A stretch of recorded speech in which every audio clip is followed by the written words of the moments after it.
Meus queridos irmãos e minhas irmãs, celebramos hoje, solenemente, a quarta-feira de cinzas, a abertura do tempo santo quaresmal. É muito importante que vocês tomem consciência de uma coisa: a quaresma não é folclore.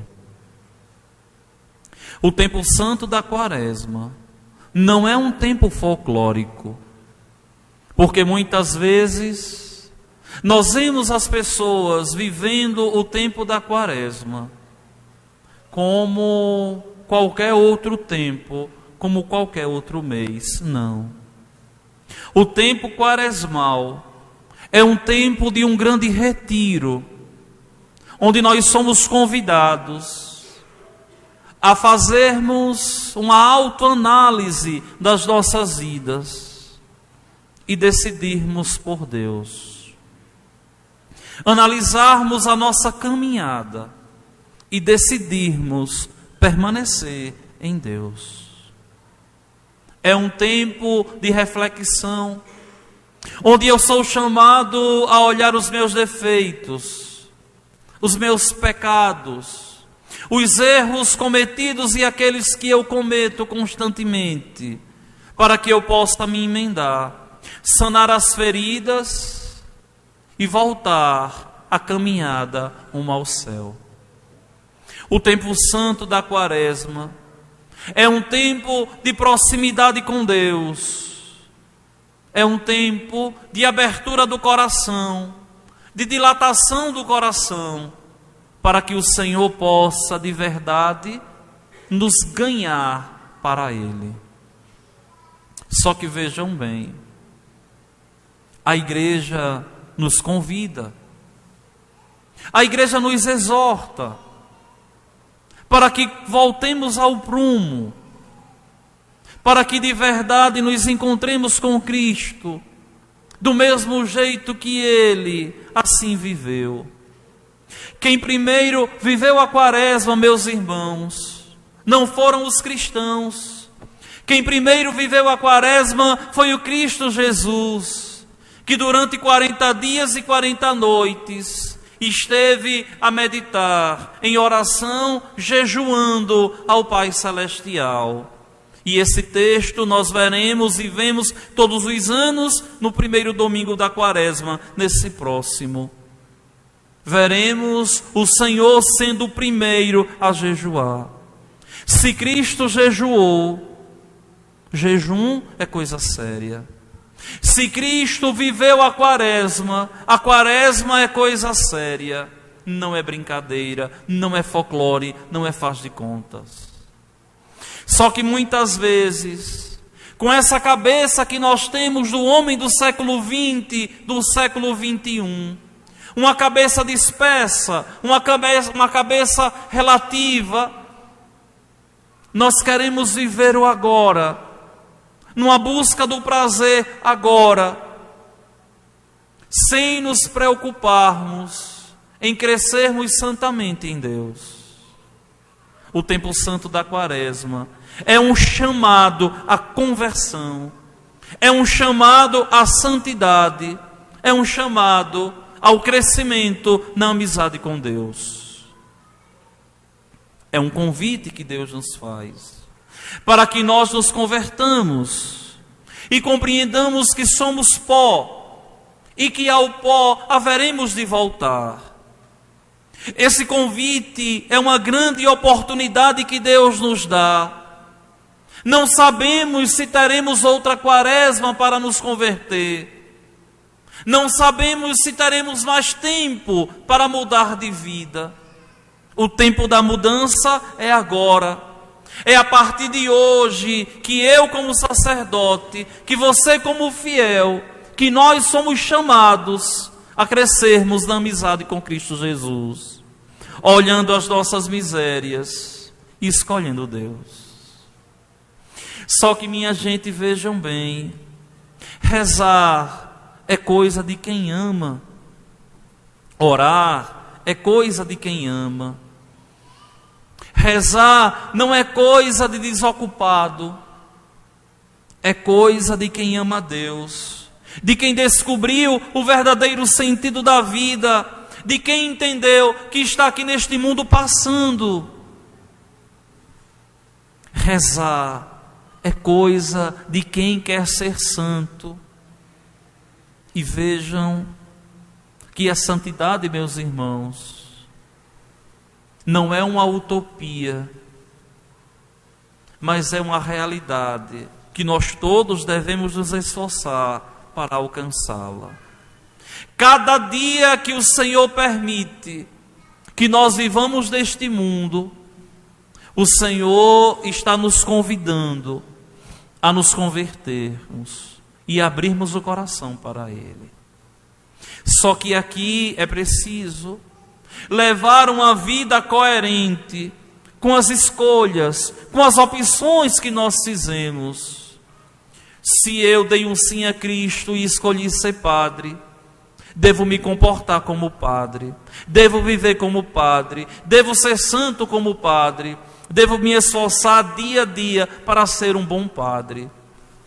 Se você escolheu ser esposo, atendeu o chamado de Deus para constituir uma família, você deve ser santo como marido, como esposa, como pai, como mãe, e assim caminhar rumo ao céu. Devemos nós praticarmos a justiça, cada um segundo a sua condição, lutando todos pela santidade, desejosos todos do céu. Olha, meus irmãos, que o céu não é uma utopia. O céu é uma realidade concreta, onde os bem-aventurados, os justos, os santos, os tementes a Deus, haverão de ir para lá. O céu é o lugar daqueles que em vida nunca se acomodaram a viver distante de Deus. Nunca se acomodaram a viver distante de Deus, mas sempre buscaram dele se aproximar, se emendarem, crescerem na amizade com ele. Vejam que o texto santo do Evangelho hoje, segundo Mateus, o Senhor sempre fala de recompensa, recompensa, recompensa, viver aqui esperando a recompensa espiritual. Não querer a recompensa deste mundo, porque muitas vezes nós vemos as pessoas só querendo coisas para este plano aqui. Se tudo aqui estiver bom, então está tudo maravilhoso. Não. Se tudo aqui estiver bom e a sua alma estiver condenada, nada está bom, porque tudo se esvai. O está bom para nós cristãos é vivermos com a consciência de que a nossa recompensa é o céu, e que não nos contentamos em nada menos que contemplar o Senhor face a face no céu. Só que é interessante porque enquanto nós desejamos o céu, desejamos contemplar a Deus face a face, Satanás, o inimigo, o encardido, ele nos quer privar dessa visão beatífica de Deus, que só os puros contemplarão Deus. Satanás nunca viu Deus como Ele é. E ele também quer que nós sejamos privados dessa bem-aventurança de contemplar a Deus. Quando a Igreja Católica Apostólica Romana, fundada por Jesus Cristo, nos convida a nós todos a nos convertermos e levarmos uma vida coerente, praticando a justiça segundo a nossa condição, a igreja está dizendo assim: não se contentem com o mundo, porque o lugar de vocês é o céu. E ela hoje nos ensina, nos dá os 5 passos que nós devemos viver para alcançar o céu. Olha que hoje é a 12ª quarta-feira de cinzas que eu estou com vocês, que eu conduzo vocês, que eu rezo com vocês. E diante dessas 12 catequeses, eu sempre digo esses 5 passos. Vocês podem guardar, podem anotar aí, levar para casa. E no próximo ano, quarta-feira de cinzas, o Padre Washington ainda está aqui. Vou levar porque eu sei o que é que ele vai dizer. E eu vou dizer a mesma coisa.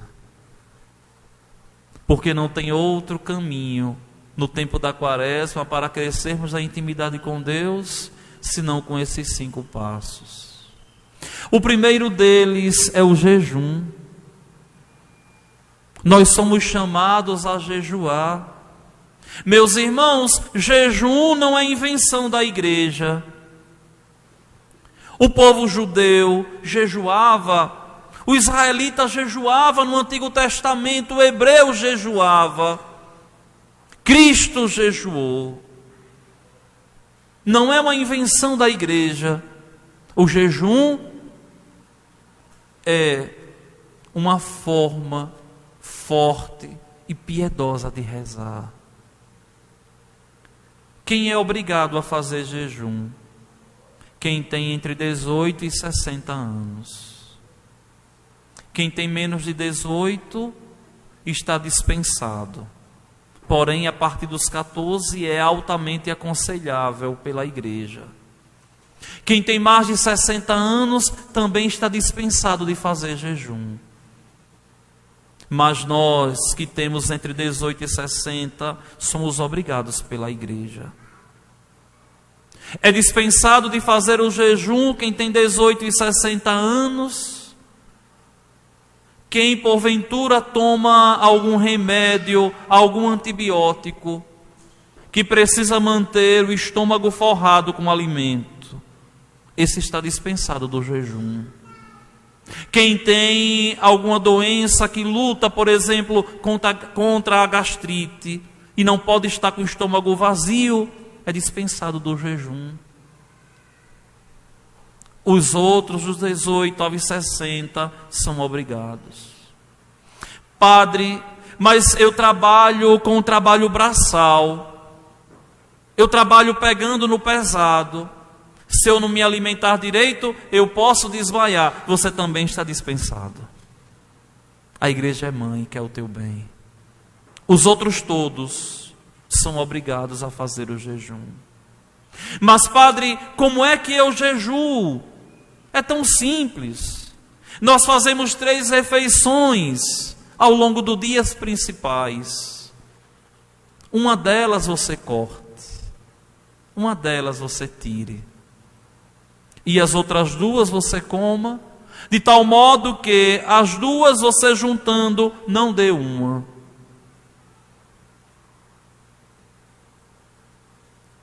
Quais os dias de jejum, padre? Hoje, quarta-feira de cinzas, e as próximas 7 sextas-feiras, contando com a sexta-feira da paixão do Senhor. São 7. 7 dias de jejum, às sextas-feiras. Faça jejum. Não adianta querer ser santo e querer ver a santidade como uma utopia. Esse é o primeiro caminho. Se obrigue a jejuar as primeiras sextas-feiras da quaresma, as 7 sextas-feiras da quaresma. Embora o jejum é altamente recomendado pela igreja todas as sextas-feiras do ano, mas obrigatório essas 7. Faça jejum, em nome de Deus.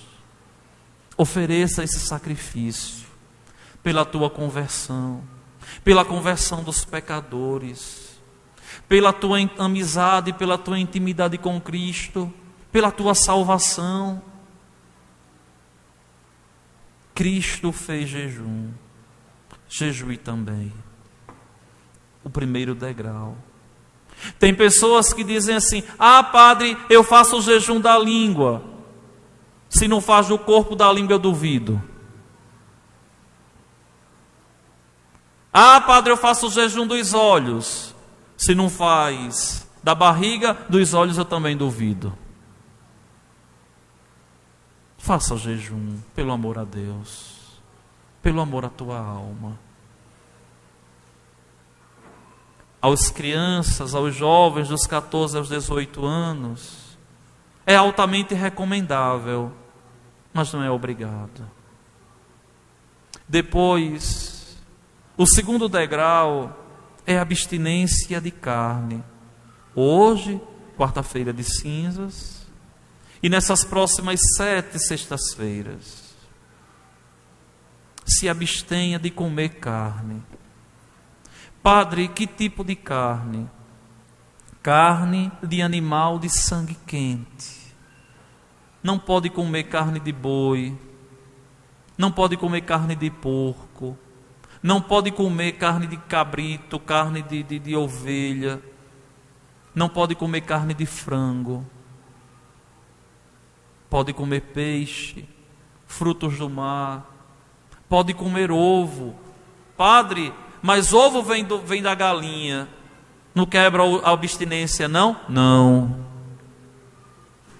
quebra não. Como também os derivados do leite, também não quebra o jejum de carne, porque o leite vem da vaca, também não.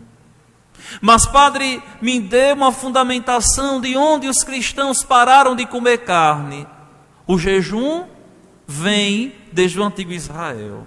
A abstinência de carne começa na sexta-feira da paixão, quando eles ali, ao contemplarem Jesus carregando a cruz todo ensanguentado, não é assim como essa cruz não, todo ensanguentado de cima a baixo, como a gente viu naquele filme da Paixão de Cristo de Mel Gibson, daquele jeito lá. Quando os cristãos viram ele correndo de um lado para o outro com a cruz nas costas, todo ensanguentado de cima a baixo, na hora que foram almoçar disseram: não quero essa carne, estou com horror dessa carne aqui. É como a gente, não é? Quando a gente vai comer alguma coisa que lembra de alguma coisa nojenta, a gente diz: não quero. Eles tiveram horror, e a partir dali os cristãos se abstiveram de comer a carne em memória da paixão de nosso Senhor Jesus Cristo. E por respeito à carne dele, que pendia no madeiro da cruz, os cristãos não comeram carne, não comem carne às sextas-feiras, em memória do corpo do meu Senhor pendente na cruz. É claro que a abstinência também é uma forma de jejum, porque a proteína é muito rica para o nosso corpo, e a deficiência de proteína nos faz perder um pouco a energia, para que a gente entenda que nós somos dependentes de Deus. Se abstenha de comer carne às sextas-feiras. Não é tão pesado não. Obedeça à igreja. Obedeça à igreja de nosso Senhor Jesus Cristo. Se esquecer e comer, esqueceu. Se esquecer, estiver comendo e na hora lembrar, pare. Eu lembro de uma vez, eu dizia agora no engenho, antes de estar aqui com vocês, que um desses anos da quaresma, uma pessoa começou a comer carne na sexta-feira, lembrou, e na hora parou. Deixa eu ligar para o padre aqui. Padre, eu continuo ou paro? Eu disse: agora pronto. Agora foi que deu. E eu dizia assim: pare. Aí a pessoa dizia: padre, mas está tão gostosa. Eu digo: então por que me ligou? Por que me ligou? Então vejam, se esquecer não é pecado. Até eu já esqueci. Já teve dias de Dona Maria esquecer, quando pensa que não está a carne lá no prato. Depois eu lembro: meu Deus, eu comi hoje. Deus não condena se a gente peca sem saber. Não pode fazer as coisas conscientes. Eu como e ponto e acabou e está certo. Não, obedeça à igreja. A igreja sabe onde quer te levar para o céu. Ensine o seu filho na sexta-feira. De pequenininho, diga assim: olhe, hoje a gente vai comer ovo, ou vai comer sardinha, sei lá o que, ou vai comer um legume, porque hoje é sexta-feira, a gente não pode comer carne. E a criança, bem catequizada desde pequenininha, depois de adulta, ela vai dizer: eu aprendi a me abster de carne porque mamãe e papai me ensinaram.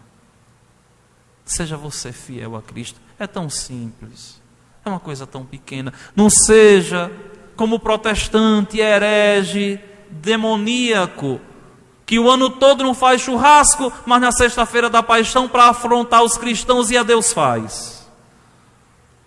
Coisa do diabo, isso não é de Deus. Respeito à fé do outro, respeito à fé dos cristãos. Depois do jejum, da abstinência, a igreja nos pede para que a gente reze mais um pouquinho. Reze mais um pouco no tempo da quaresma. Reze mais um pouquinho. É tão bom rezar. Se você não tem costume de rezar todos os dias, a partir de hoje você vai rezar em nome de Deus. Tenha jeito. Padre, eu já rezo todos os dias. Reze mais um pouquinho. É para ser santo mesmo. Ninguém nunca viu dizer que a pessoa endoidou de rezar. Eu não conheço. Olha, aquele ali está doido porque tanto rezou. Não. A gente sabe de outras coisas. A oração faz bem à nossa alma, nos purifica, nos aproxima de Deus e lembra que nós somos falíveis, fadados à morte e à corrupção se caminharmos distante de Deus. Eu tenho uma fórmula muito simples, muito prática. Leia um trecho das Sagradas Escrituras, aquela tua Bíblia que está lá na tua estante, esquecida, ou aberta lá com as folhas amareladas. Lembra de utilizá-la. Bíblia não é amuleto de sorte para estar aberta dentro de casa, se você não reza. Porque tem gente que tem Bíblia aberta na estante, mas nunca pegou a palavra de Deus para ler. Quando foi a última vez que você leu a Sagrada Escritura em casa? Um salmo por dia. Um só. Ah, padre, eu já leio um trechinho todos os dias. Leia 2. Para se aproximar de Deus. A santidade a gente consegue fazendo um pouquinho a cada dia. Vai chegar uma hora que você vai ver que aquilo ali lhe apetece tanto que você quer mais. Pode ser o terço, quem não reza todos os dias. Ou quem já reza o terço todos os dias, reze mais outro.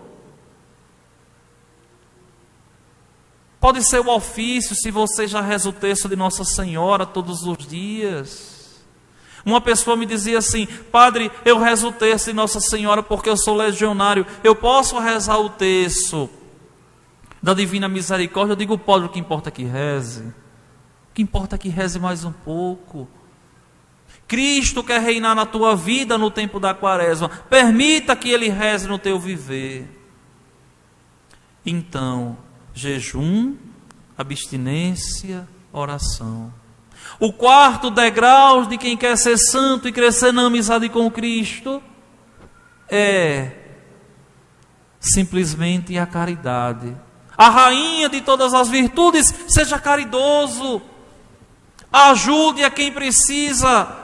Deve ter alguém passando necessidade. Dê um pouco do que você tem. Olha, por esses dias eu saí com muitos momentos com o Padre Francisco, que vocês conhecem, que me apoiou muito esses dias, é uma pessoa do meu coração. E a gente falava muito assim, a respeito dessas coisas, a gente pedindo, porque dentro de Maceió está uma situação calamitosa, todo lugar que você para, todo sinal tem gente pedindo. E se você for dar 3 ou 4 reais, toda vez que você para, 100 reais não dá conta no dia.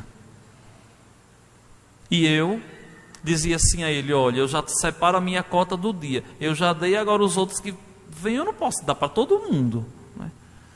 E ele dizia assim: a gente está fazendo a nossa parte, mas vejam, ajudar, se cada um der um pouquinho do que tem a quem necessita, a gente consegue de verdade viver essa caridade fraterna. Primeiro, a caridade material, sim, a ajuda a quem precisa. É claro que aqui na nossa cidade a gente não tem tanta gente passando necessidade e misérias, mas sempre a gente encontra alguém que precisa de alguma coisa.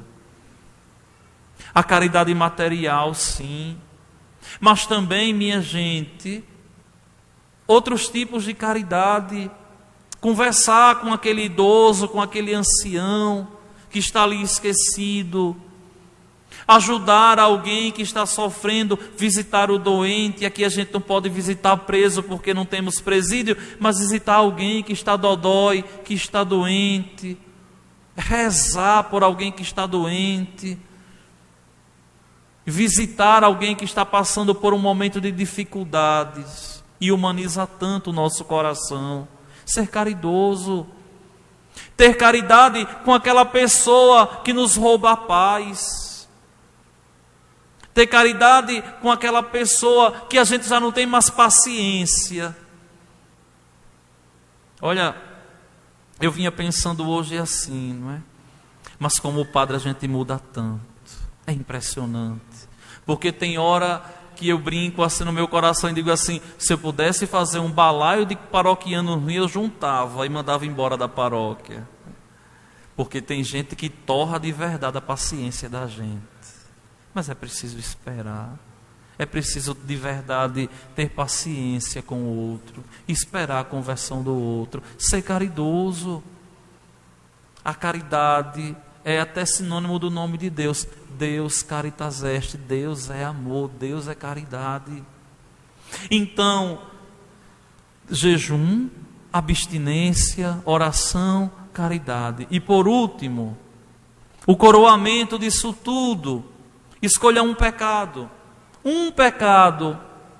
para lutar a partir de hoje os 40 dias da quaresma. Não é ser santo totalmente não, porque a gente não consegue ainda. Mas escolha um pecado e você diga assim: eu vou lutar contra esse pecado esses 40 dias da quaresma. Agora seja honesto com nosso Senhor, viu? Escolha e lute. Se cair, não conseguiu, caiu, não tem problema, continua. E no final da quaresma você pode olhar para o nosso Senhor assim e dizer assim: olha, Jesus, eu lutei contra esse, caí 2 vezes. Foi melhor, tentei. E Jesus entende. O que não pode é se acostumar a viver uma vida como se não fosse de Deus. Um pecado. O pecado não tem que ser aquele pecado que você não peca constantemente, não. É aquele pecado que você sabe que se você morresse hoje, você ia com ele para o inferno. Porque tem pecados que a gente comete que a gente sabe: se eu morresse agora, eu ia para o inferno por causa desse pecado. É esse pecado que mais te pesa na consciência. É esse que você tem que deixar. É esse que você tem que mudar. É esse que você tem que se converter. Porque é esse que vai te condenar se você não mudar. Um pecado. Olha, minha gente, Deus é tão bom que Deus não nos pede aquilo que é bom, não. Pede até o que é ruim. Olha que coisa. Até o que é ruim. Deus quer que você deixe um pecado por amor a Ele. Padre, por que eu tenho que jejuar? Por que eu tenho que me abster de carne? A carne é tão gostosa. Padre, por que eu tenho que rezar mais? Por que eu tenho que fazer caridade? Padre, por que eu tenho que lutar contra o pecado? Porque você tem que crescer no amor de Deus. Porque esse é o caminho trilhado que nós devemos crescer no amor de Deus um pouquinho. Se você não se esforçar dia após dia, você nunca vai ser santo, vai morrer em pecado. E não sabemos quanto tempo nos resta. Meus queridos irmãos e minhas irmãs, por fim, eu quero lembrar o rito de hoje. O rito da missa de hoje, da quarta-feira de cinzas, é um rito de um sacramental. Colocar a cinza na minha testa é para me lembrar que eu sou pó. Por esses dias, eu vi a exumação do corpo de um tio, para colocar o meu pai no lugar. Ele morreu 12 de setembro de 2006. Eu fiz as exéquias como seminarista.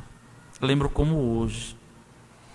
E ali abrindo, para colocar o meu pai no lugar, quando pegaram aquilo ali, aqueles restos mortais, por incrível que pareça, a única coisa que estava inteira era a calça.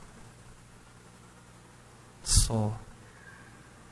E eu olhava aquilo ali e meu coração assim dizia assim, olha, eu sou isso aqui. E pó mesmo. Eu nunca vi os restos mortais virar pó mesmo, seco, impressionante. Nunca tinha visto. Vejam, minha gente, essa é a nossa realidade. Somos pó, somos cinzas. E cada dia que nós estamos aqui tem por objetivo aumentar o nosso amor para com Deus. E o que o Senhor, o bom Deus, nos pede é que nós nos esforcemos para viver esses 5 pontos. E depois eu peço a vocês, comecem desde já a preparar uma boa confissão. Espero nessa quaresma atender a todos em confissão, para que todo mundo possa crescer em santidade. Comece desde já, procure um exame de consciência. Quem tem mais traquejo com as redes sociais, coloca nos grupos um exame de consciência, imprima, pega o celular, faça uma listinha de pecados, comece a se analisar. Não passe mais uma quaresma, não vamos passar mais uma quaresma sem confissão, não. Pedindo a Deus perdão e crescendo em santidade. As outras espiritualidades quaresmais, nós iremos pregando e falando ao longo de todos os domingos da quaresma. Próximo domingo, as tentações de Cristo. No outro domingo, a transfiguração de nosso Senhor. Depois, a exortação à conversão. Depois, a parábola do filho pródigo, a volta a casa. E assim, logo, logo, nós chegaremos à Páscoa de Cristo Jesus. Eu desejo a cada um de vocês uma boa, uma santa, uma determinada e feliz quaresma, para que no nosso coração possa surgir de verdade um novo homem e uma nova mulher na Páscoa Santa da ressurreição de nosso Senhor Jesus Cristo. Louvado seja nosso Senhor Jesus Cristo.